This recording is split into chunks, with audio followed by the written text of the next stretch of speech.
নমস্কার। কেমন আছেন সবাই? দেশ দুনিয়ার এই কঠিন পরিস্থিতিতে ভালো থাকা আমাদের পক্ষে সত্যিই দুষ্কর। বুদ্ধদেব ভট্টাচার্য রাজ্যের প্রাক্তন মুখ্যমন্ত্রী, তবে এখন তিনি অসুস্থ। তিনি এখন গৃহবন্দী, চলাফেরা করতে পারেন না তেমন। ভোট প্রচারে যাওয়া তো দূরস্থ, কিন্তু সেই বুদ্ধদেব ভট্টাচার্যই এবার ভোটের প্রচারে মাঠে নামলেন। লোকসভা নির্বাচন, তাও তাকেই ভোটের ময়দানে আবার উপস্থিত করানো হলো সিপিআইএম এর তরফে। তিনি রাজ্যের প্রাক্তন মুখ্যমন্ত্রী, তবে রক্ত মাংসের বুদ্ধদেব নন। কৃত্রিম বুদ্ধিমত্তা বা আর্টিফিশিয়াল ইন্টেলিজেন্স ব্যবহার করেই তৈরি করা হয়েছে এক বিশেষ ভিডিও। আর সেই ভিডিও বার্তা এবার লোকের মুঠোফোনে ঘুরছে, সমাজ মাধ্যমে ছেড়ে দেওয়া হয়েছে সেই ভিডিও। কি ঘটে যাচ্ছে পশ্চিমবাংলায়? সন্দেশখালিতে যে অন্যায় করেছে তৃণমূল, তার কোনো ক্ষমা নেই। রাজ্যে কর্মসংস্থান নেই, মহিলাদের সম্মান নেই, দুর্নীতির আখড়া হয়ে যাচ্ছে রাজ্যটা। আমরা রাজ্যটাকে সুন্দর করে সাজিয়ে তুলছিলাম।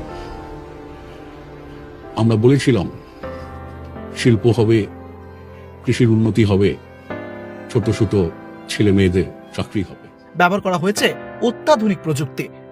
শনিবার সন্ধ্যায় বিভিন্ন সমাজ মাধ্যমে রাজ্য সিপিএম এর হ্যান্ডেল থেকেই বুদ্ধদেবের একটি 2 মিনিট 4 সেকেন্ডের বার্তা পোস্ট করা হয়েছে, যাতে কৃত্রিম বুদ্ধদেবকে সন্দেশখালী নির্বাচনী বন্ড, দুর্নীতি সহ বিবিধ বিষয়ে তৃণমূল এবং বিজেপির বিরুদ্ধে সমালোচনা করতে শোনা গিয়েছে। তবে একটি বিষয় আসল বুদ্ধদেবের সঙ্গে কৃত্রিম বুদ্ধদেবের ফারাক অনেকেরই নজরে আনেনি। তা হলো, অতীতে তৃণমূলকে রাজনৈতিক আক্রমণ করলেও কখনোই মমতা বন্দ্যোপাধ্যায়ের নাম নিয়ে তিনি কিছুই বলতেন না। তবে এআই বুদ্ধদেব নরেন্দ্র মোদী এবং মমতা বন্দ্যোপাধ্যায় দুজনকেই আক্রমণ শানিয়েছেন, দুজনেরই নাম নিয়েছেন।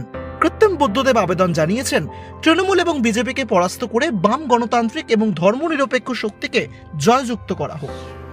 ওদিকে কেন্দ্রে ক্ষমতা দখল করে বসে আছে দাঙ্গাবাজ বিজেপি, দুর্নীতিগ্রস্ত বিজেপি।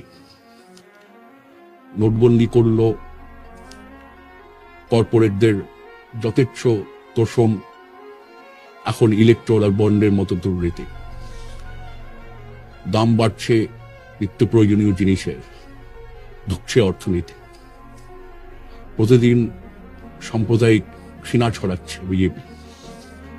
আরো শেষ, মনে রাখবেন তৃণমূলের আমলেই কিন্তু বাংলায় বিজেপির বারবারন্ত। কে এই নরেন্দ্র মোদী, কে এই মমতা ব্যানার্জি?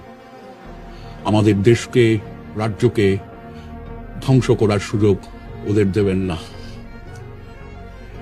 এই নির্বাচনে জয়ী করুন বাম গণতান্ত্রিক ধর্মনিরপেক্ষ শক্তির প্রার্থীদের। যদিও বুদ্ধ কণ্ঠে কংগ্রেসের কথা শোনা যায়নি, অবিকল না হলেও বুদ্ধদেবের কণ্ঠস্বর অনেকটাই মেলাতে পেরেছে কৃত্রিম বুদ্ধিমত্তা বা আর্টিফিশিয়াল ইন্টেলিজেন্স। সিপিএম আইটি সেলের সূত্রে জানা গিয়েছে, বুদ্ধদেবের পুরনো বক্তৃতা শুনিয়ে এআই কে প্রশিক্ষণ দেওয়া হয়েছে। প্রথমে অডিও, তারপর ভিডিও, সব মিলিয়ে প্রশিক্ষণ পর্ব চলেছে গত 10 দিন ধরে। নেপথ্যে কাজ করেছে 12 জনের একটি টিম। আর অবশেষে নির্বাচনের মধ্যেই এবার বুদ্ধদেবের এআই ভার্সন, আর তা যথেষ্ট জনপ্রিয়। সামনে লড়াই, এ লড়াই লড়তে হবে, এ লড়াই জিততে হবে। ধন্যবাদ। সায়কদের রিপোর্ট, ক্যালকলিং টিভি, কলকাতা।